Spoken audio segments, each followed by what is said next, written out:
Alright, we're about 2/3 of the way through my notes. The next thing we're going to talk about was Unit 3, proper walking attire. Let's start with shoes. So walking and running both involve very different body mechanics, and it's important to adjust your footwear accordingly. Walking shoes should have increased arch support and increased flexibility and range of motion, whereas running shoes should have increased mesh, cushioning in the heel, and they might have a little less protection for the ball of the foot, since you generally won't be using that as much when you run. You also need to adjust for the circumstances of your feet. Feet with high arches generally need greater cushioning, whereas flat feet generally need shoes with medial support. When you're buying your shoes, feet tend to swell during the day or during exercise, so try to buy your shoes in the afternoon or maybe after a long walk. And you should replace your shoes after about 300 to 500 miles or when they're obviously worn. Once you get new shoes, be sure to break them in slowly. Okay, so in terms of other attire, like clothing, the restrictions are generally loose, but the course talked a little bit about how to adjust for clothing for different climates. So spring and fall are some of the best times to walk, and there's not as much you need to do in terms of being mindful of your attire. Just be sure that you wear lightweight, comfortable clothing when you go out for a walk.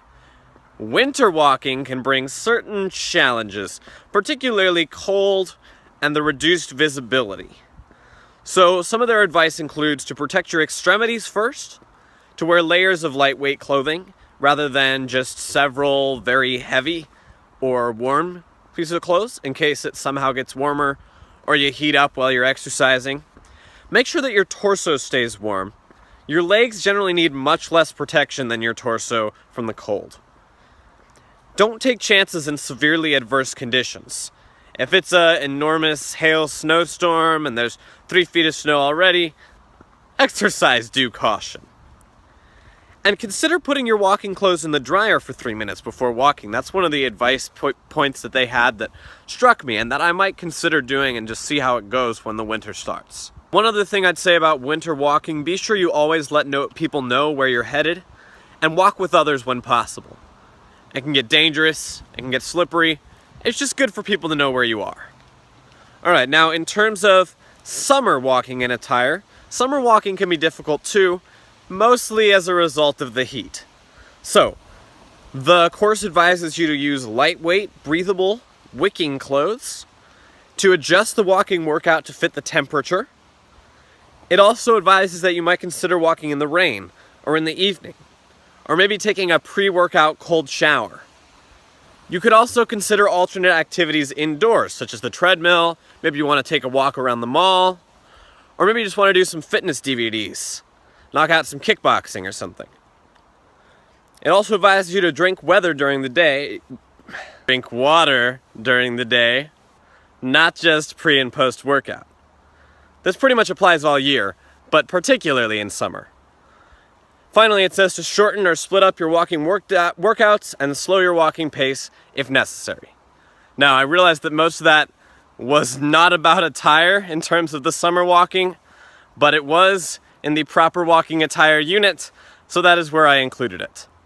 So my Cornell Notes summary for Unit 3 was, feet are obviously important for walking, so it is similarly important that proper foot attire be chosen that aligns with your foot type and intended activity. As far as other clothing is concerned, weather is the primary variable to consider. Alright, as I said, I'm skipping Unit 4. It was really pretty basic. I imagine you pretty much know how to keep yourself motivated and the benefits of walking with others by now, but if you don't, you can definitely do some reading on it. I'm sure there are videos available. College Info Geek has a lot of stuff on motivation, for instance. Okay, so let's do this. Unit 5, incremental improvements in duration and performance. So the first kind of half of this unit talked about personal progression, and it had a lot of fancy principles that I'm going to be outlining for you now. I think this is the unit in which I learned the most stuff that I hadn't really thought about or had names for before. A lot of the other units I did learn some valuable advice, but I felt like most of it was largely common sense or irrelevant to me since I don't really go for supplements and energy drinks. So here we go. Let's start with the principle of progression. The principle of progression states that to improve your physical fitness level and performance, you need to gradually, yet continually, increase the physical demand of the exercise. And you can accomplish this through what's known as the overload principle by gradually just introducing harder components to your workout. Overload in duration could be 5 to 10 minutes more than usual one day, and an overload in speed could involve the same distance as you usually walk, just try to get through it a little bit faster. While you overload and improve your fitness, you need to remember the variation of progress principle, which states that you can better progress by changing sessions up from time to time to allow recovery and rest.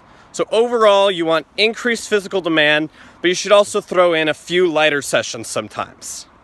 So another thing that you should definitely keep in mind when you're trying to increase your fitness levels is the law of diminishing returns, which has different meanings in different contexts. But in this context, the context of walking fitness, it states that the more fit you become, the less the rate of improvement as you approach your genetic limit. So in other words, there is a limit to how much you can improve your fitness. The closer you get to that limit, the less improvement you will see over the same period of time. But that does not mean you should stop striving for improvement.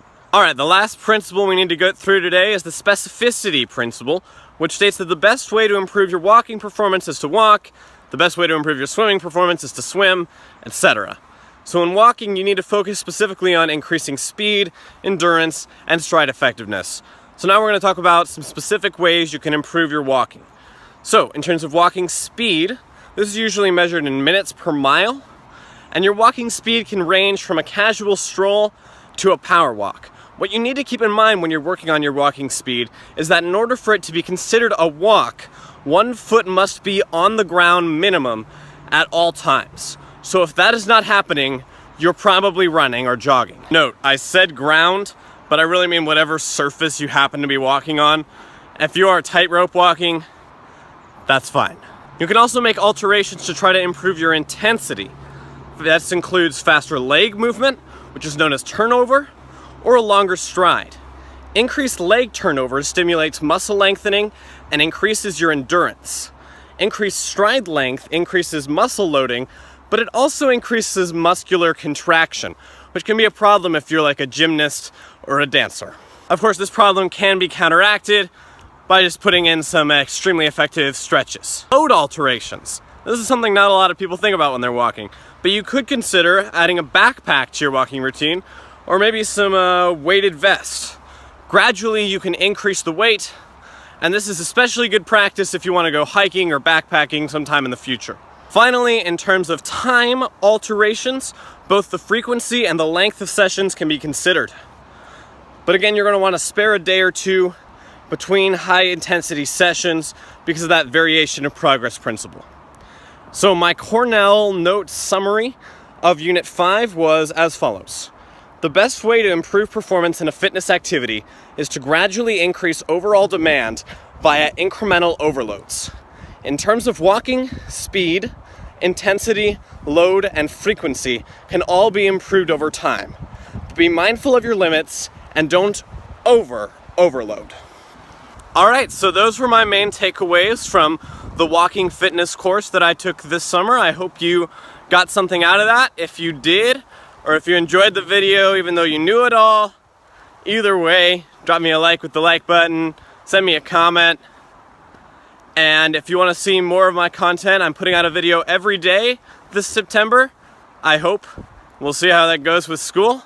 So be sure to subscribe, and as always, thanks for your time.